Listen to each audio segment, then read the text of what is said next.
الحمد لله والصلاة والسلام على رسول الله وعلى آله وصحبه ومن والاه وأشهد أن لا إله إلا الله وحده لا شريك له وأشهد أن محمدا عبده ورسوله صلى الله عليه وعلى آله وسلم تسليما كثيرا وبعد. معاشر المسلمين, sidang salat subuh yang dimuliakan Allah Subhanahu wa ta'ala.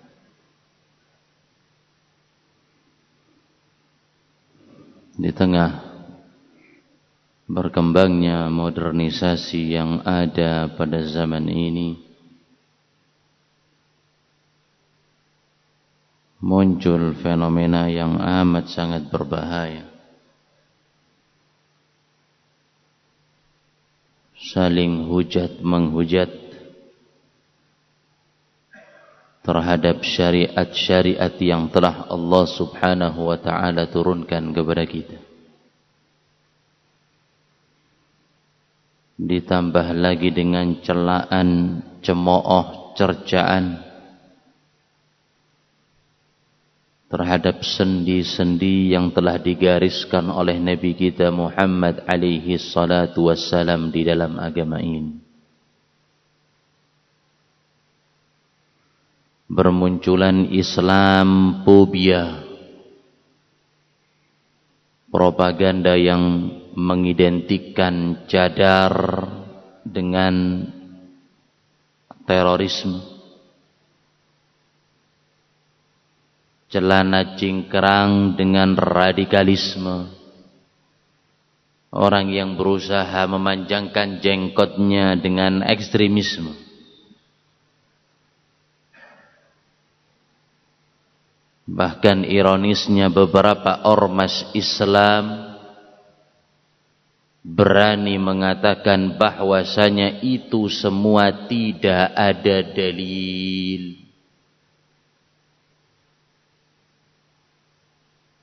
Padahal Allah Subhanahu wa ta'ala telah menegaskan di dalam Al-Quran, dan Nabi alaihi salatu wassalam telah menyebutkan di dalam beberapa hadisnya, dan ini semuanya nas, dan ini semuanya hujjah, dan ini semuanya dalil. Apa sih pandangan cadar dalam agama ini? Allah Subhanahu wa ta'ala menegaskan dalam surat Al-Ahzab ayat 59. Allah Subhanahu wa ta'ala berfirman, ya ayyuhan nabi qul li azwajika wa banatika wa nisa'il mu'minin, katakan kepada istri-istrimu, putri-putrimu, dan wanita kaum mukminin, yudnina alaihinna min jalabibihin, agar supaya mereka menjulurkan jilbab ke seluruh tubuhnya. Apa sih definisi jilbab? Kita tidak akan menyebutkan perkataan Imam Abu Hanifah, Malik, Syafi'i, dan Imam Ahmad. Terlalu panjang.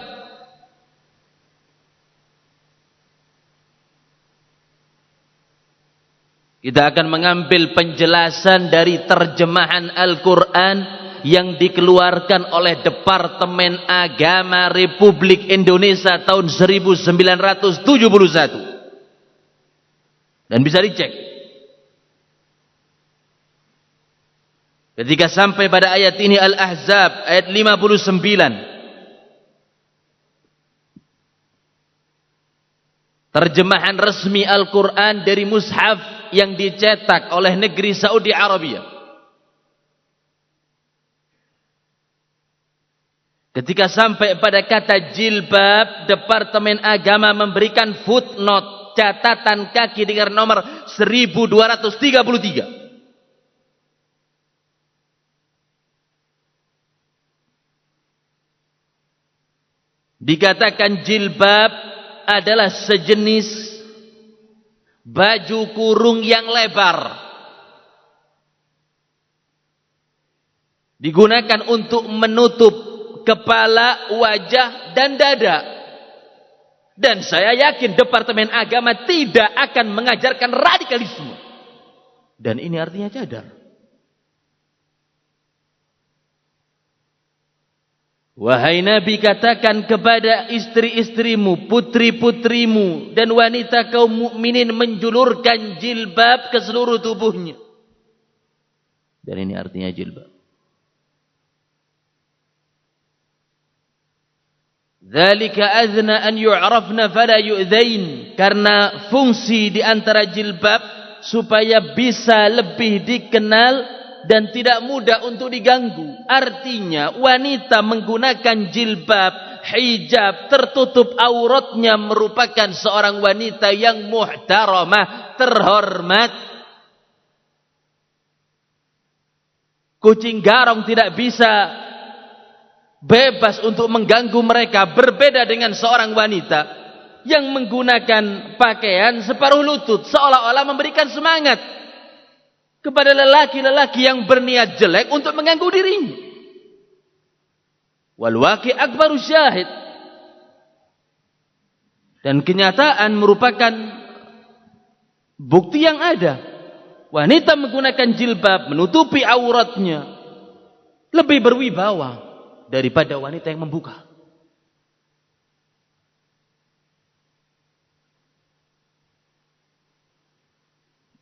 Oleh sebab itu istri-istri Nabi alaihi salatu wasallam mereka berhijab. Para sahabiat mereka berhijab. Istri kaum mukminin mereka berhijab. Kita teringat dengan kisah hadithatul ifki. Di saat Aisyah terlepas dari rombongan safarnya Nabi alaihi salatu wassalam karena kalungnya yang jatuh, Aisyah mencari hingga terlewati dari kafilahnya Nabi.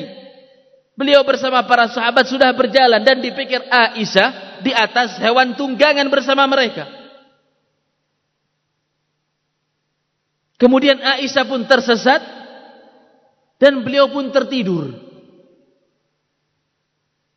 Dan biasanya Nabi alaihi salatu wasallam kalau dalam keadaan safar membuat rombongan dibagi.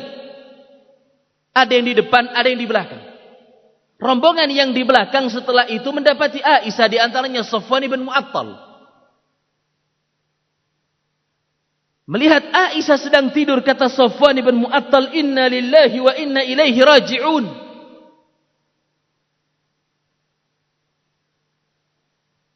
Aisyah mengatakan, "Fastaiqadtu bi istirja'ihi hina arafan." Aku pun langsung bangun. Mendengar kalimat istirja'nya dia, innalillah, aku pun langsung terbangun. Kata Aisyah, "Fa khammartu wajhi biridai." Aku pun langsung tutup wajahku dengan kain. Dan inilah cadar. Kalau dikatakan bukan syariat Islam, maka syariat siapa? Konghucu. Ini baru satu dalil dari Al-Quran.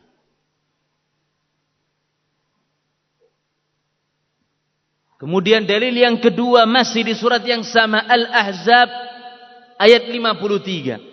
Allah subhanahu wa ta'ala menegaskan, "Wa idza sa'altumuhunna mata'an fas'aluhunna min wara'i hijab." Kalau kalian ingin bertanya suatu keperluan kepada istri-istri Nabi alaihi salatu wassalam, maka boleh kalian bertanya tapi di belakang tabir, di belakang hijab, tidak tampak. Dzalika adharu liqulubikum wa qulubihin. Ini lebih mendatangkan kesucian pada hati-hati mereka, kaum laki-laki, dan mendatangkan kesucian bagi hati-hati istri Nabi alaihi salatu wassalam. Berarti istri beliau tidak ada satupun yang bisa melihat wajahnya. Bertanya, enggak ada masalah. Mereka mencari fatwa kepada Aisyah, mencari ilmu dalam beberapa perkara yang mungkin tidak banyak lelaki memahami kecuali beliau, karena mereka hidup bersama Nabi dalam rumahnya.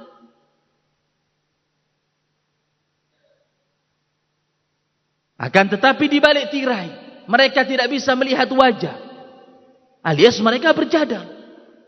Ustaz, perhatikan ini kekhususan kepada istri Nabi alaihi salatu wassalam ayatnya. Kita katakan, sudah menjadi kesepakatan kaum muslimin bahwasanya istri-istri Rasulullah hunna atharu nisa'id dunia, mereka adalah wanita tersuci di muka bumi. Istri-istri Nabi, mereka adalah wanita paling suci di dunia. Tapi masih Allah subhanahu wa ta'ala perintahkan untuk menyempurnakan kesucian dengan berhijab. Gunakan tabir. Tidak bisa dilihat oleh orang-orang yang bukan mahram.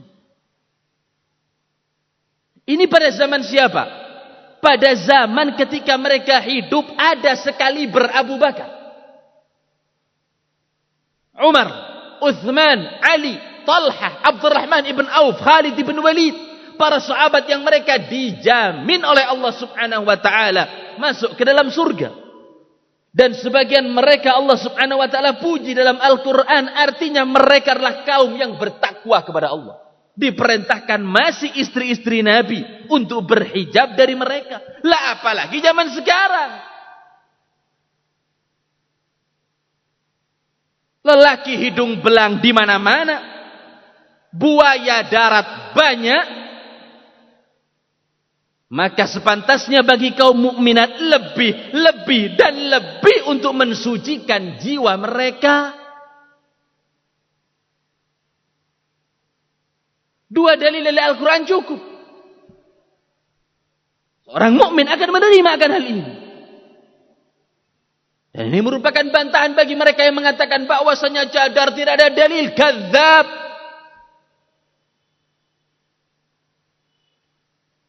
Dari hadis Nabi alaihi salatu wassalam, dari Al-Quran. Kalau dari hadis apa ada? Dalam riwayat Imam Tirmidzi dan disahihkan oleh Imam Al-Albani dari sahabat Ummu Salamah radhiyallahu taala anha wa ardhaha. Sabda Nabi, man jarra thawbahu khuyala lam yanzurullahu ilaihi yaumal qiyamah. Yang menjulurkan pakaian dengan sombong, congkak, Allah subhanahu wa ta'ala tidak akan melihat dia pada hari kiamat. Apalagi diberi ampunan, dilihat saja tidak. Kata Ummu Salamah, memandang, dipikir itu umum laki-laki dan perempuan. Kata Ummu Salamah, ya Rasulullah, kaifa yasna'un nisa' bidhuyulihin? Bagaimana kaum wanita berbuat dengan ujung bajunya? Sabda Nabi alaihi salatu wasallam, kalau wanita yurkhina shibran, panjangkan satu jengkal.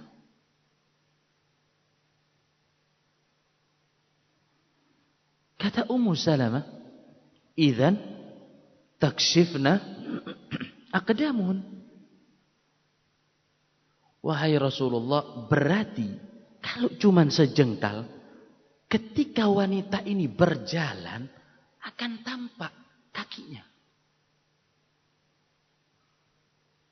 Maka Nabi bersabda, yurkhina dhira'an la yazidna alaih. Panjangkan satu hasta, jangan lebih dari itu.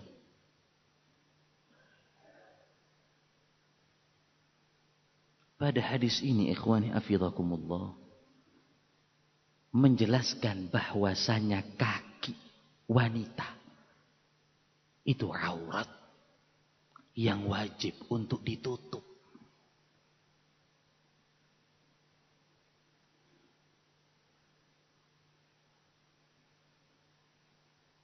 Imamul Albani yang memiliki perbedaan di dalam masalah ini pun mensahihkan hadis tersebut dan sama mengikuti, bahkan membuat judul dalam kitabnya Qadamal Mar'ati Aurah, dua kakinya wanita adalah aurat.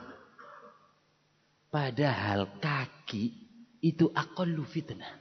Fitnahnya tidak begitu besar kepada kaum laki-laki. Diperintahkan untuk menutup. Apalagi wajah.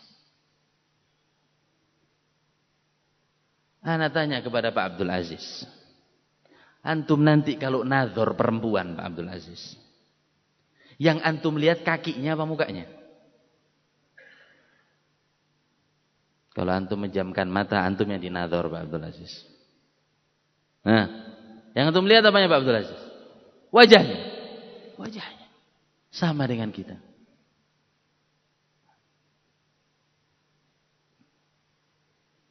Yang dilihat wajahnya.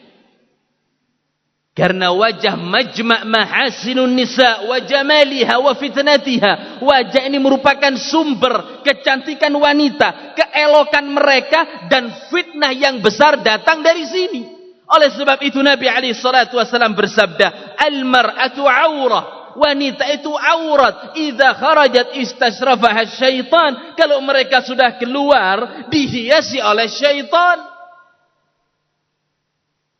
Lawang kaki yang tidak begitu besar fitnahnya diperintahkan untuk ditutup, apalagi ini.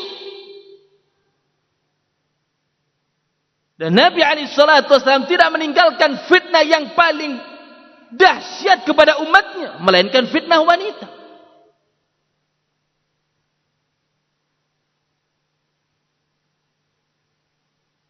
Ini satu hadis. Hadis yang lain kisah Mughirah ibn Syu'bah radhiyallahu taala anhu wa arda. Suatu ketika dia mendatangi Nabi alaihi salatu wassalam, menyampaikan kepada beliau, "Dzakartu syai'an." Aku menyebutkan kepada Nabi alaihi salatu wassalam mengenai seorang wanita, uridu akhtubuha, dan aku ingin melamarnya.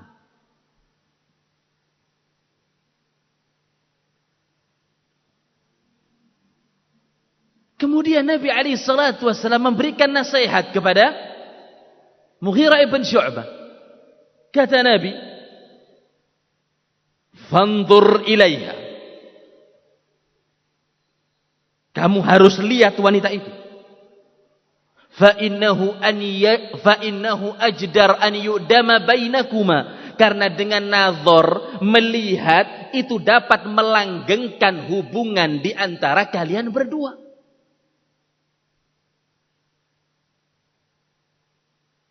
Kata Mughirah, fa'ataitu imra'atan minal ansar. Maka aku datangi rumah wanita seorang ansar dari kalangan penduduk Madinah. Fasta'zantu abaha li khidbatiha. Aku pun meminta izin kepada bapaknya untuk melihat, agar dipinang kalau jadi. Fakariha lahu dzalik. Sang ayah merasa tidak nyaman. Karena perlu antum ketahui ikhwani hafizakumullah, orang-orang Arab zaman dahulu, bahkan masih ada sampai zaman sekarang, yang memiliki kecemburuan tinggi. Anaknya enggak mau kalau dinazar.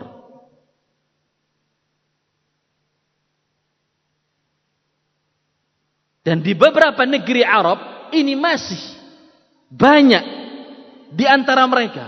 Di negeri Yaman ikhwani hafizakumullah, provinsi Hadramut merupakan provinsi terbesar. Di sana lelaki apabila ingin menikah tidak ada yang melihat istrinya. Kau pikir anakku seperti barang kau lihat, setelah kau suka kau ambil, tidak suka kemudian enggak jadi. Di Hadramut sampai zaman ini, seorang lelaki apabila ingin menikah tidak melihat calon istri. Solusi bagaimana? Mengirim ibu, saudari untuk melihat wanita tersebut, baru setelahnya diberikan sifat wanita tersebut. Tinggi, rambutnya begini, kulitnya seperti itu, wajahnya cantik, manis, jelek, disebutkan kepada calon mempelai laki. Kapan melihat? Setelah terjadi akad. Ini masih terjadi pada zaman sekarang.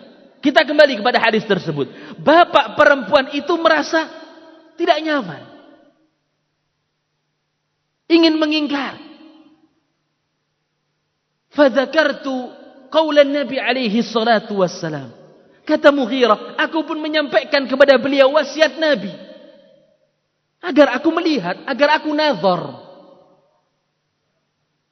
Mungkin suara Mughirah keras sehingga yang di dalam mendengar, sehingga perempuan itu pun berbicara dari dalam rumah. Idza amaraka Rasulullah an tanzur fanzur. Kalau memang Nabi sudah memerintahkan kepada engkau untuk melihat, maka lihat. Wanita itu pun keluar. Fanadhartu ilaiha wa tazawwajtuha. Aku pun lihat dia dan aku nikahi wanita tersebut.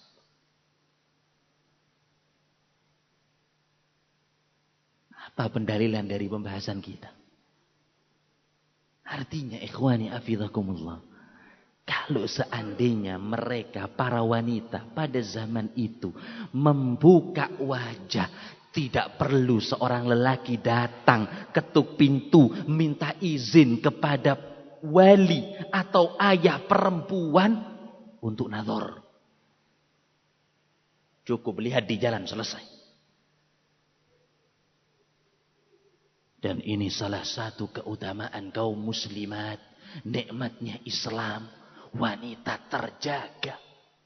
Kita tidak mau wajah istri kita dinikmati oleh orang lain.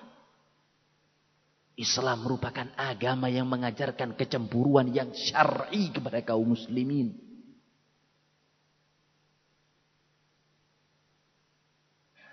Berarti mereka berhijab.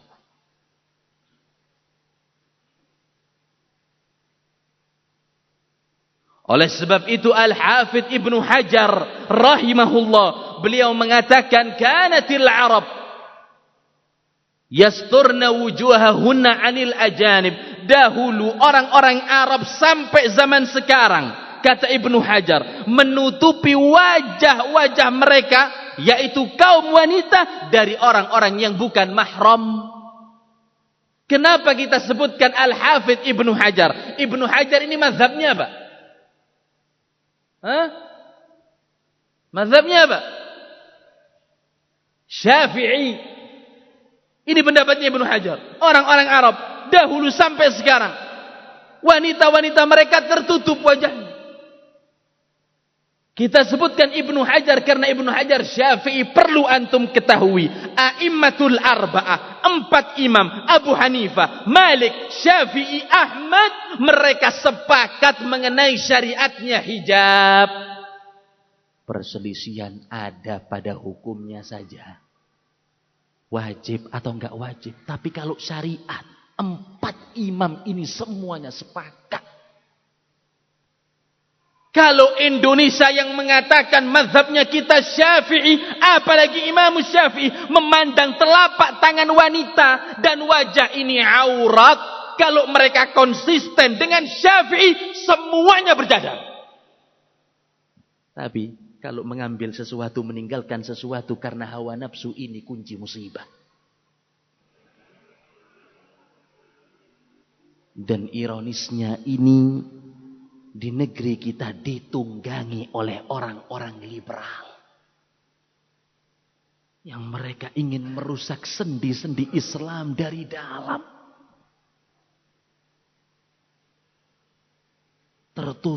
Disusupkan di semua bidang. Bahkan keluar suara sumbang, perkataan yang sinis. Orang pakai Cadar seperti Batman dan Ninja Hattori. Bayangkan. Meniru orang Arab, kenapa enggak sekalian saja naik unta kemana-mana? Walau orang Arab datang ke Indonesia buka wajah kok. Buka aurat, rambutnya kadang kelihatan. Wanita Indonesia saja yang pura-pura bergaya pakai cadar. Yang lain lagi mengatakan cadar ini budaya Arab, bukan budaya Islam. Bahkan bermunculan Abu Jahal di mana-mana di negeri kita. Sampai satu Abu Jahal mengatakan bahwasanya cadar ini merupakan syariatnya orang Yahudi. Na'udzubillah. Berani berbohong mengatakan cadar ini syariatnya Yahudi. Berarti cadar sudah ada sebelum Islam. Tidak usah dibahas. Bukan syariat ajaran ini. Yahudi sudah pakai.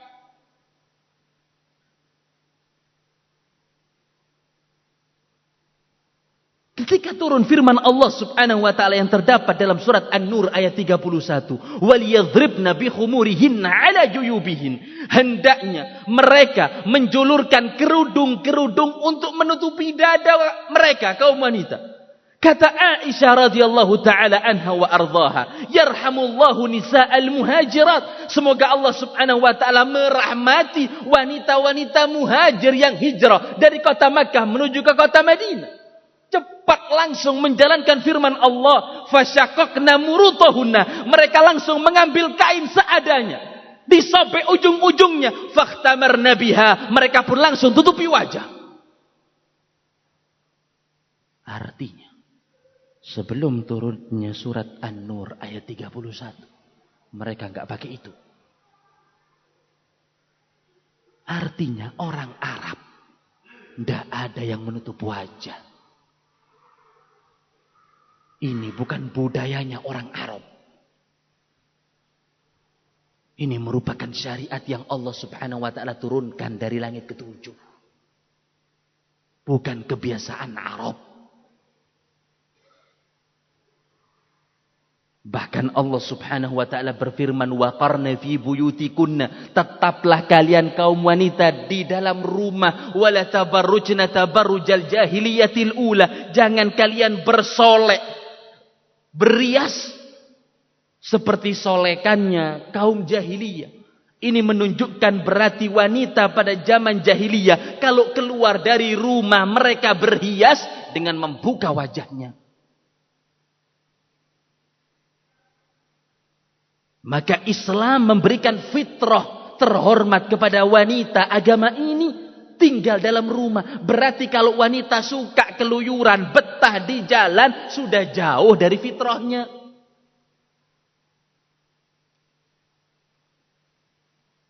Maka pada ayat ini dahulu berarti kaum wanita sebelum datangnya Islam terbuka. Saya tambahi lagi satu hal. Bahkan mereka membuka aurat. Pembahasan kita laki perempuan. Di tempat yang paling mulia di muka bumi, yaitu di hadapan Ka'bah.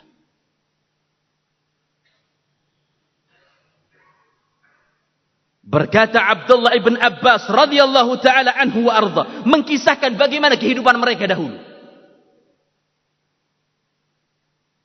Kanatil Arab yatufuna fil jahiliyati wa hum 'urat. Dahulu orang Arab, laki-laki dan perempuan, mereka tawaf di Ka'bah dalam keadaan telanjang.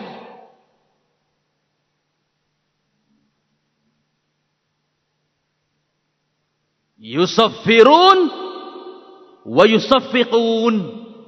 Mereka bertepuk tangan dan mereka bersuil. Ini mereka. Pakai dalil, bukan omong kosong.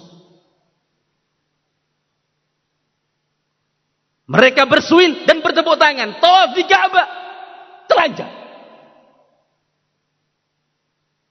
Wa ma kanat salatuhum 'indal baiti illa muka'an wa tasdiyah. Allah berfirman, bukan kecuali salat mereka di depan Ka'bah, melainkan siulan dan tepukan tangan dalam Al-Quran. 'Indal baiti illa muka'an wa tasdiyah. Allah berfirman, bukan kecuali salat mereka di depan Ka'bah melainkan siulan dan tepukan tangan dalam Al-Quran. 'Indal baiti illa muka'an wa tasdiyah. Allah berfirman, bukan kecuali salat mereka di depan Ka'bah melainkan siulan dan tepukan tangan. Ibnu Abbas mengatakan mereka tawaf telanjang sampai Allah Subhanahu wa taala berfirman dalam Al-Qur'an, "Qul man harrama zinatallahi allati akhraja li ibadihi wat thayyibati minar rizq." Katakan Muhammad kepada mereka, siapa yang mengharamkan perhiasan, artinya pakaian, yang itu merupakan rezeki yang Allah Subhanahu wa taala berikan kepada mereka, dan ini baik.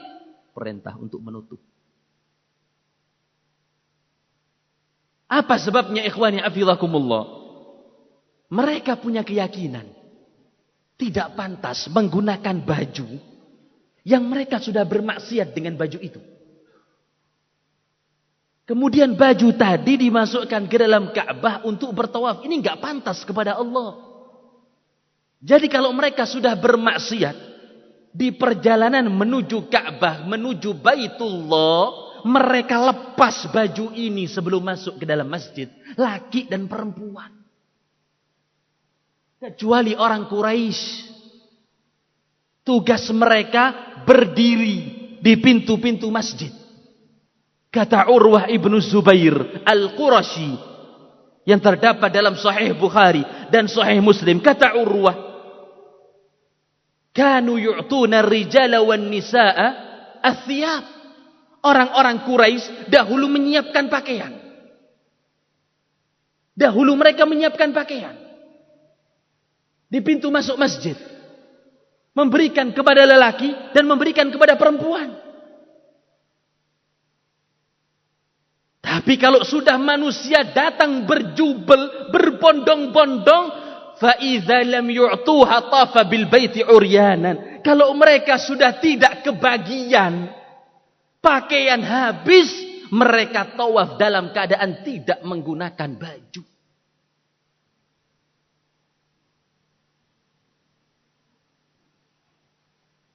Oleh sebab itu Nabi SAW memerintahkan kepada Abu Bakar As-Siddiq ketika melaksanakan haji sebelum Hajjatul Wada'. Memerintahkan kepada Abu Bakar untuk mengumumkan kepada umat manusia pada tanggal 10 Dzulhijjah setelah hari Arafah. An la yahujja ba'dal ami musyrikun, supaya tidak ada seorang musyrik pun setelah tahun ini menjalankan ibadah haji, wala yatufu bil baiti uryanan. Setelah tahun ini tidak ada, dilarang orang tawaf dalam keadaan telanjang.